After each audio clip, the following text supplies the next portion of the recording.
Hello friends, आप सभी को स्वागत है आपके अपने प्यारे से YouTube channel physics bye Sanjeet sir में। तो आज हम लोग पढ़ेंगे class 11 chemistry in Hindi medium chapter 1।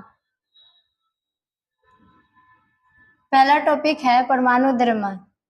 परमाणु द्रव्यमान क्या है? परमाणु द्रव्यमान एक ऐसी संख्या है जो यह बताती है कि उस तत्व का एक परमाणु का द्रव्यमान कार्बन 12 के एक परमाणु के द्रव्यमान के 12वें भाग से कितना गुना भारी होता है, उसी को परमाणु द्रव्यमान कहा जाता है। परमाणु द्रव्यमान बराबर फॉर्मूला होता है तत्व के एक परमाणु का द्रव्यमान बटा में कार्बन 12 के एक परमाणु का द्रव्यमान का 12वां भाग। नेक्स्ट देखते हैं।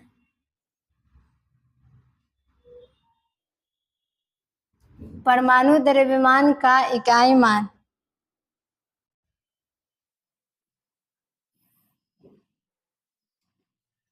चूंकि 6.022 10⁻23 कार्बन परमाणु का द्रव्यमान 12G होता है, इसलिए एक कार्बन परमाणु का द्रव्यमान 12G बटा 6.022 10⁻23 होता है। फिर एक परमाणु का द्रव्यमान इकाई 1 AAµ बराबर 12 बटा 6.022 10⁻23 गुना 1/12 ग्राम।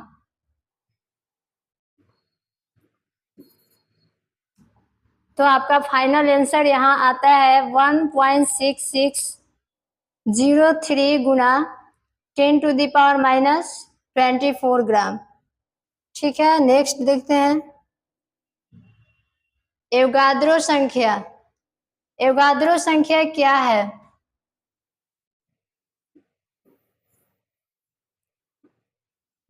किसी पदार्थ के एक मोल में जितने कणों की संख्या होती है उसे ही एवोगाद्रो संख्या कहते हैं।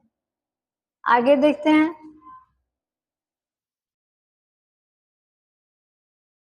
ग्राम परमाणु। ग्राम परमाणु क्या है? किसी पदार्थ के एक परमाणु के द्रव्यमान को ग्राम में व्यक्त किया जाता है, तो जितना मान प्राप्त होता है उसी को हम ग्राम परमाणु कहते हैं।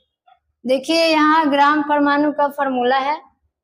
ग्राम परमाणु बराबर तत्व के ग्राम में भार बटा में तत्व का परमाणु द्रव्यमान। एग्जाम्पल है 1 ग्राम परमाणु नाइट्रोजन तो बराबर 14G नाइट्रोजन। दूसरा है 1 ग्राम परमाणु सोडियम बराबर 23G नाइट्रोजन।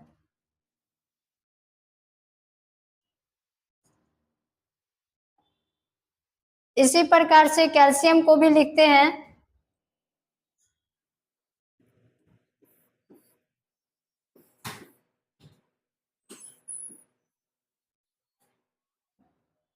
एक ग्राम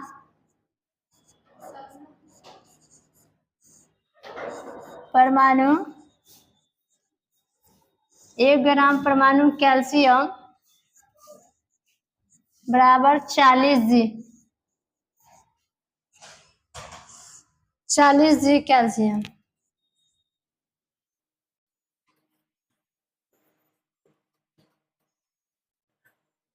ये कैल्शियम का परमाणु द्रव्यमान है।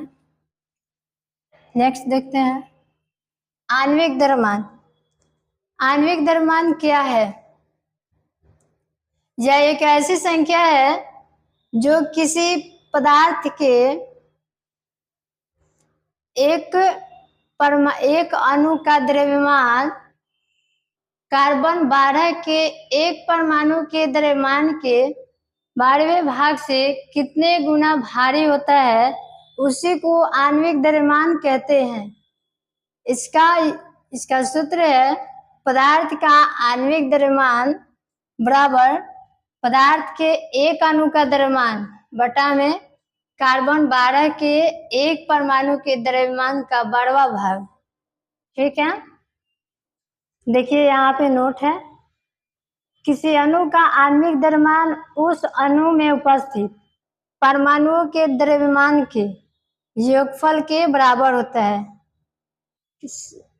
एग्जाम्पल है H2O का आणविक द्रव्यमान 1 गुना 2। देखिए यहाँ पे H का परमाणु संख्या 1 होता है और परमाणु द्रव्यमान 2 होता है, ठीक है। 1 गुना 2 प्लस 16, 16 ऑक्सीजन का परमाणु द्रव्यमान है और दोनों को ऐड कर दिए तो 18 AMU। इसी प्रकार से CaCO3 का है, H2SO4 का है, NaOH का है, सब आप निकाल सकते हैं। जैसे देखिए CaCO3 का देख लीजिए आप, कैल्शियम का 40 होता है परमाणु द्रव्यमान और C का 12 होता है और यहाँ पे ऑक्सीजन का 16 होता है, ऑक्सीजन 3 को है तो 48 हो जाएगा। जोड़ लीजिए आप 40 50,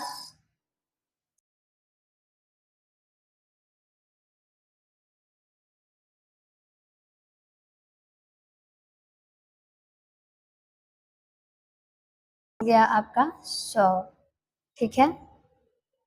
100 AMU 50 50 40 90 90।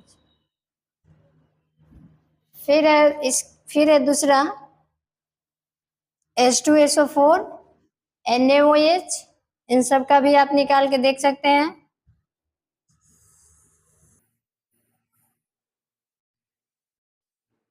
देखते हैं नेक्स्ट।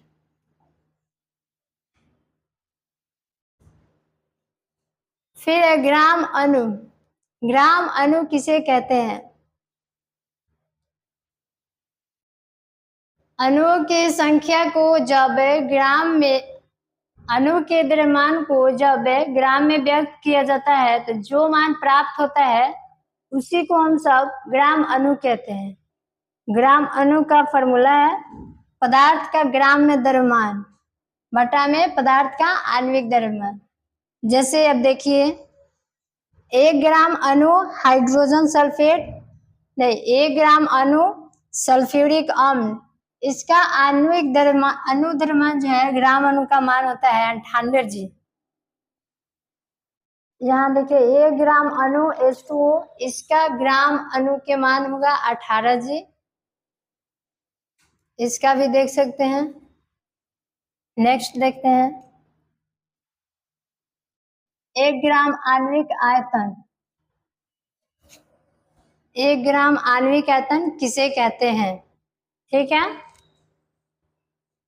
1 ग्राम आणविक आयतन एनटीपी पर साधारण ताप दाब, एनटीपी पर साधारण ताप दाब पर किसी गैस के ग्राम में आयतन 22.4 लीटर होता है तो उसी को हम सब 1 ग्राम आणविक आयतन या फिर मोलर आयतन कहते हैं। एग्जाम्पल देखिए एनटीपी पर 22.4 लीटर ऑक्सीजन का भार 32 G होता है। फिर इसी प्रकार से है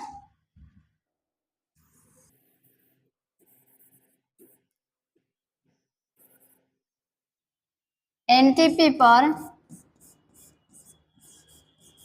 22.4 लीटर, N2 का भार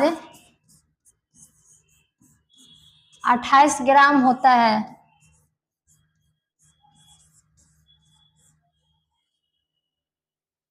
फिर देखते हैं 1 ग्राम आणविक आयतन किसे कहते हैं? एनटीपी पर ताप दाब पर किसी गैस के ग्राम आयतन को 22.4 लीटर, एनटीपी नहीं, साधारण ताप दाब पर किसी गैस का आयतन 22.4 लीटर होता है तो उसी को हम सब आणविक 1 ग्राम आणविक आयतन या फिर मोलर आयतन कहते हैं। 1 ग्राम परमाणु सोडियम बराबर 1 ग्राम परमाणु सोडियम बराबर 1 मोल, यहाँ पर भी देख सकते हैं। ग्राम परमाणु नोट है, ग्राम परमाणु या ग्राम अणु को 1 मोल भी कहते हैं। जैसे में 1 ग्राम परमाणु बराबर 1 ग्राम अणु, 1 ग्राम परमाणु जो होता है 1 ग्राम अणु के बराबर होता है, और वो जो होता है 1 ग्राम अणु वो 1 मोल के बराबर होता है, और 1 मोल जो होता है 6.022 10 टू द पावर 23 कण।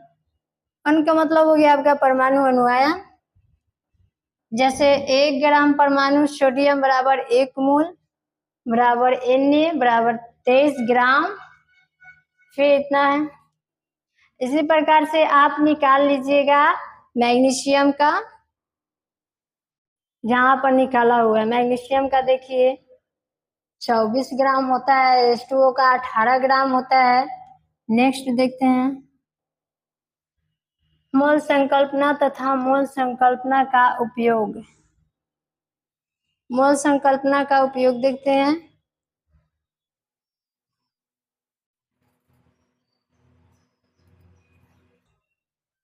किसी तत्व के एक परमाणु के द्रव्यमान की गणना करने में किया जाता है। मोल संकल्पना का पहला उपयोग है कि मोल संकल्पना का उपयोग किसी तत्व के एक परमाणु के द्रव्यमान की गणना करने में किया जाता है। जैसे कि किसी तत्व के एक परमाणु के द्रव्यमान की गणना करने में किया जाता है। किसी तत्व के एक परमाणु का द्रव्यमान बराबर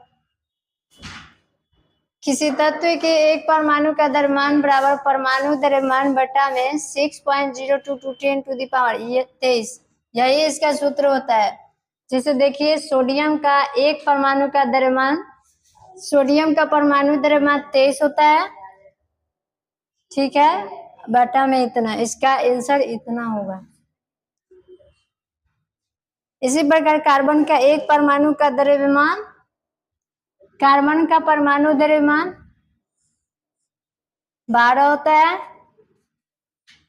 बटे इतना, इसका आंसर 1.99 गुना 10 टू द पावर 23 ग्राम होगा। आपका SW में ये दिया जा रहा है कैल्शियम, तो कैल्शियम का एक परमाणु का द्रव्यमान कितना होगा, एल्युमिनियम का कितना होगा। इसी प्रकार से मैग्नीशियम, फास्फोरस, सल्फर, इन सभी का परमाणु द्रव्यमान कितना होगा, ये आप लोग अपने नोट कॉपी में बना लीजिएगा। फिर है दूसरा इसका उपयोग है मोल संकल्पना का उपयोग किसी यौगिक के अणु का द्रव्यमान ज्ञात करने में किया जाता है। वो था परमाणु का द्रव्यमान और ये है अणु का द्रव्यमान, ठीक है। किसी यौगिक के एक अणु का द्रव्यमान बराबर आणविक द्रव्यमान बटा 6.022 10 टू द पावर 23। उसमें था कि परमाणु द्रव्यमान बटा में इतना, लेकिन इसमें है तो इसमें अणु का द्रव्यमान ज्ञात करने के लिए बोल रहा है, तो इसीलिए आणविक द्रव्यमान बटा में 6.022 10 टू द पावर 23। तो आप बना सकते हैं CO2 के लिए के एक अणु का द्रव्यमान, तो CO2 का आप आणविक द्रव्यमान पहले निकाल लीजिए। CO2 का आणविक द्रव्यमान होगा, कार्बन का तो 12 होता है और O2 है, ऑक्सीजन 2 है, तो ऑक्सीजन 2 है तो ऑक्सीजन का परमाणु द्रव्यमान 16 होता है।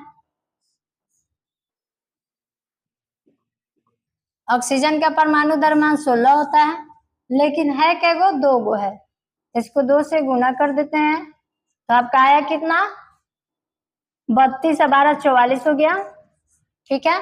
देखिए CO2 के एक अणु का द्रव्यमान 44, इसका आणविक द्रव्यमान 44 है, अब बटा में 6.022 10 टू द पावर 23,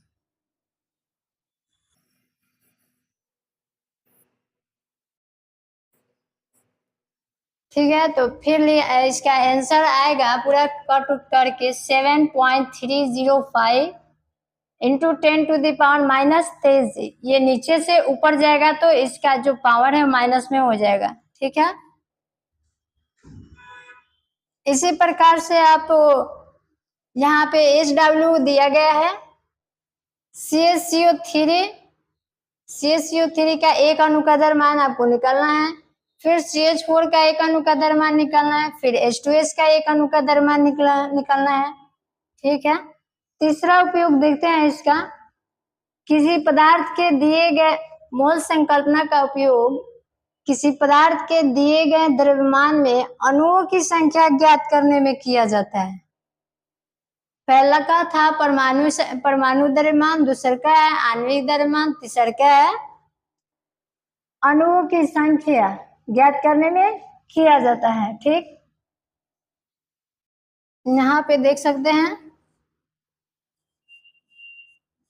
पदार्थ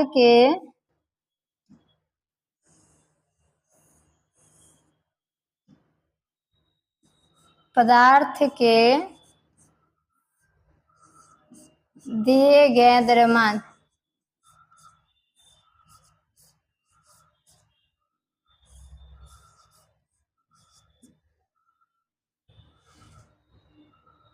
बराबर फॉर्मूला होता है पदार्थ का दिया गया द्रव्यमान ग्राम में, ठीक है, बट्टा में पदार्थ का आणविक द्रव्यमान इंटू 6.02 टू 10⁻23। जैसे में आप यहाँ देख सकते हैं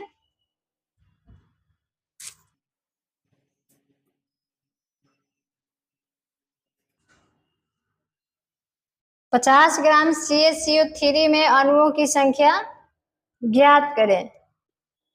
तो यहाँ पे 50 ग्राम में है, तो यहाँ पे फॉर्मूला है कि दिया गया द्रव्यमान दिया गया है आपका 50। रुकिए आपको बताते हैं।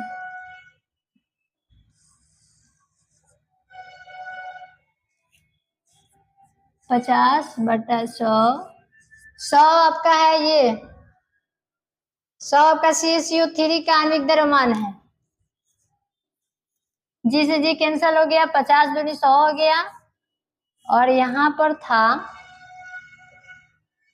6.02 टू 10⁻23, यही था 6.02 टू 10⁻23, 3.011 बार में ही कटा है, तो इसका डायरेक्ट आंसर है 3.011 10⁻23। इसी प्रकार आपको HW दिया गया 36 ग्राम H2O में अणुओं की संख्या आपको निकालना है। ठीक, फिर एक और है 68 ग्राम H2S में अणुओं की संख्या आपको निकालना है। देखते हैं नेक्स्ट।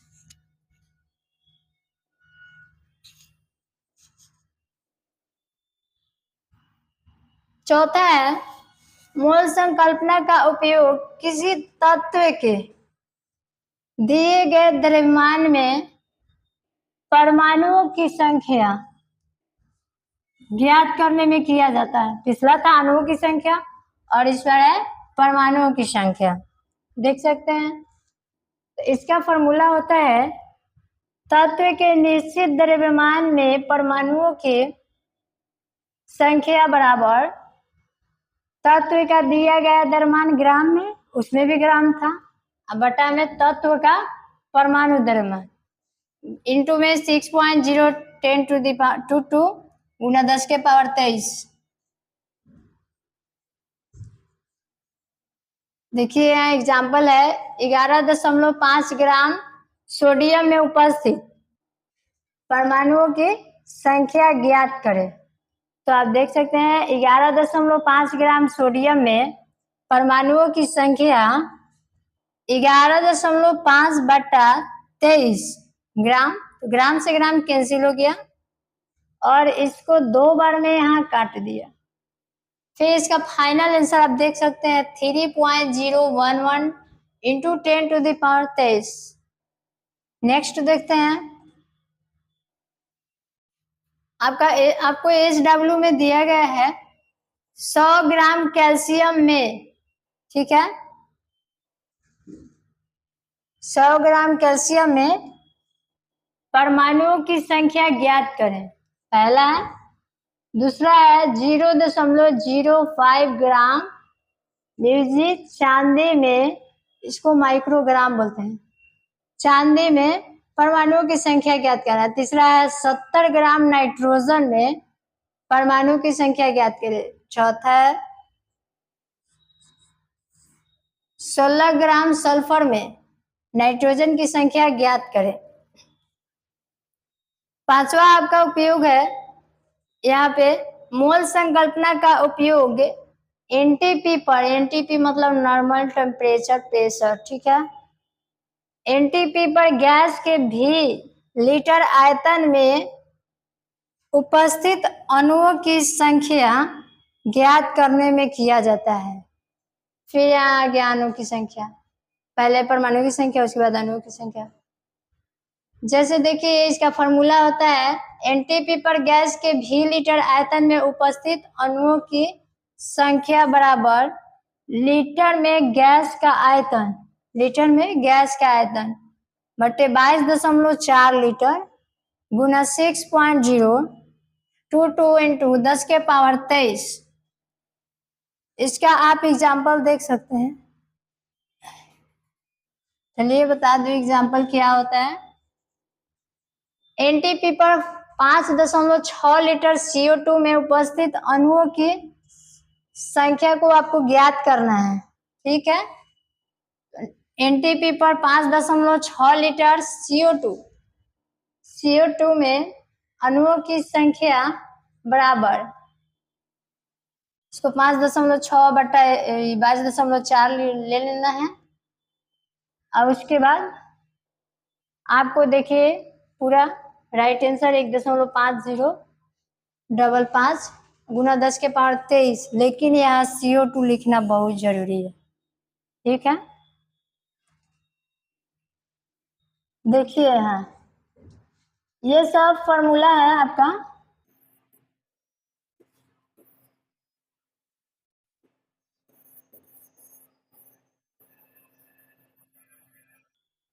फॉर्मूला 1 मिलीग्राम, उसको शॉर्ट में बोलते हैं 1 mg,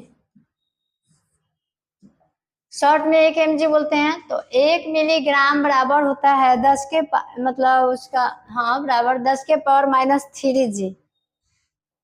दूसरा का है 1 माइक्रोग्राम, ठीक है। 1 माइक्रोग्राम इसको शॉर्ट में एक म्यूजी बोलते हैं, यानी 1 माइक्रोग्राम इसको 1 म्यूजी बोलते हैं। इसका मतलब होता है 10 के पावर -6 ग्राम। फिर है 1 नैनोग्राम, इसको शॉर्ट में 1 एनजी बोलते हैं, नैनोग्राम को एनजी बोलते हैं। तो इसको लिखेंगे 10 के पावर -9 ग्राम। 1 पिकोग्राम, इसको शॉर्ट में 1 पीजी बोलते हैं। फिर इसका मतलब हुआ 10 के पावर -12 ग्राम। 1 किलोग्राम, ये तो आप जानते ही होंगे 10 के पावर -3 ग्राम। नेक्स्ट देखते हैं। नेक्स्ट नहीं है, यहाँ पे आपको एवोगाद्रो संख्या, एवोगाद्रो संख्या आपको तो बताया ही है कि किसी पदार्थ में जितने कणों की संख्या होती है उसी को हम लोग एवोगाद्रो संख्या कहते हैं, ठीक है। किसी पदार्थ के 1 मोल में जितने कणों की संख्या होती है उसे हम एवोगाद्रो संख्या कहते हैं। एवोगाद्रो संख्या में जैसे आपका हो गया एवोगाद्रो संख्या,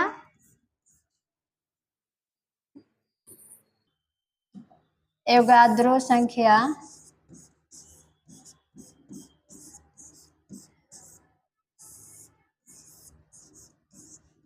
एवोगाड्रो संख्या n बराबर, एवोगाड्रो संख्या एक नियतांक है, उसे कैपिटल N से सूचित किया जाता है।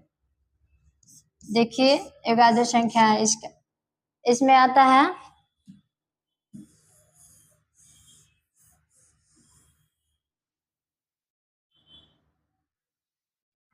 पहला हो गया आपका 1 मोल पदार्थ, 1 मोल पदार्थ। दूसरा हो गया आपका 1 मोल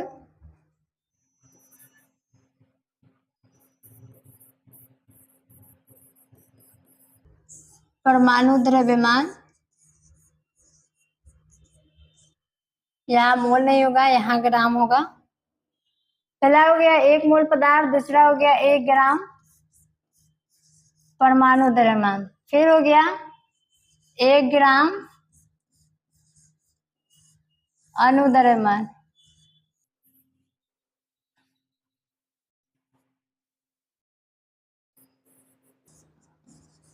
एक ग्राम अणु द्रव्यमान हो गया। फिर हो गया आपका 1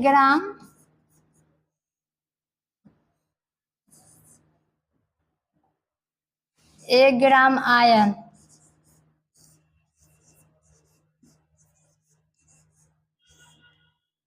फिर हो गया आपका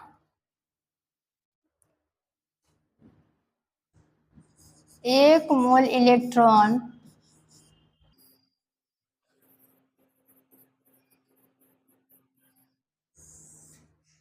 एक मोल इलेक्ट्रॉन हो गया। उसके बाद हो गया आपका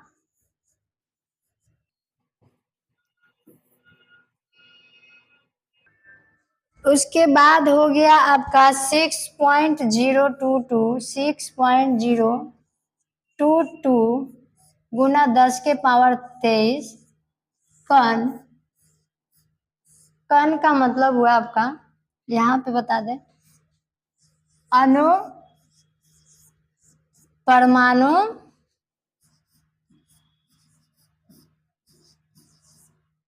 आयन। ठीक है, 6.022 10 टू द पावर 23 कण। कण मतलब 68 ब्रैकेट में अणु परमाणु आयन। एक और है जो आपका है एनटीपी पर किसी गैस के 22.4 लीटर का क्या होता है, द्रव्यमान। यहाँ पे आपको लिख देते हैं, एनटीपी पर 22.4 लीटर गैस का, एनटीपी पर 22.4 लीटर गैस का द्रव्यमान।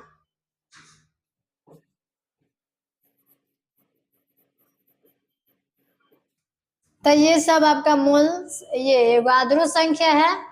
पहला है 1 मोल पदार्थ, दूसरा है 1 ग्राम परमाणु द्रव्यमान, तीसरा है 1 ग्राम अणु द्रव्यमान, उसके बाद है 1 ग्राम आयन, फिर है 1 मोल इलेक्ट्रॉन, उसके बाद है 6.022 10 टू द पावर 23 कण। कण में हो गया अणु परमाणु आयन। उसके बाद है एनटीपी पर 22.4 लीटर गैस का द्रव्यमान। ये सब आपका युगाधर संख्या है, ये छूट गया था उसमें, देखते हैं आपका। तो आपका लास्ट यहीं तक था, फिर मिलेंगे अगले वीडियो में और पढ़ेंगे भी। धन्यवाद दोस्तों।